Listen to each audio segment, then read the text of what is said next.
In today's video, I'm going to teach you how to use stamps in FigJam. Stamps are the quickest way to react in a FigJam board, perfect for workshops, stand-ups, retros, or anytime you want fast feedback without disrupting the flow. Think of them as lightweight thumbs-ups, checks, he's, and question marks that you can drop right on the canvas.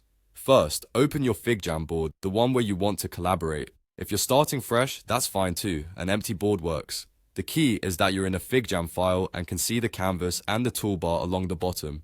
Next, add a bit of context so the stamps have something to respond to. Type some text, pull in a sticky note, or paste a screenshot, whatever you're reviewing. You can also just start a quick brainstorming area with a heading and a couple of stickies. It doesn't have to be perfect. Stamps are great exactly because they're casual and fast. Now, look to the toolbar at the bottom and click the stamps icon. It looks like a small stamp and opens a panel of common reactions. You'll see options like check, X, heart CE, question mark, and more. This panel stays open while you work, which makes it easy to place multiple reactions quickly. Choose the stamp you want, then click anywhere on the canvas to place it. Each click drops another stamp, so you can mark several items in a row. If you change your mind, use undo, or select a stamp and press delete. You can move a stamp by dragging it, and you can resize it just like any other object. Select it and drag a corner handle to make it bigger or smaller. If you're facilitating, encourage everyone to place stamps near the exact item they're reacting to, so feedback stays clear and specific. A few quick tips while you work.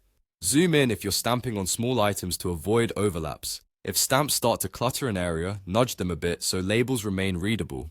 Keep a simple legend in mind, checks for agreement, hearts for favorites, X for concerns, and question marks for clarifications. Consistency makes the board easier to scan. During live sessions, let people stamp silently first, then talk through highlights. It keeps the pace brisk and inclusive. And that's it.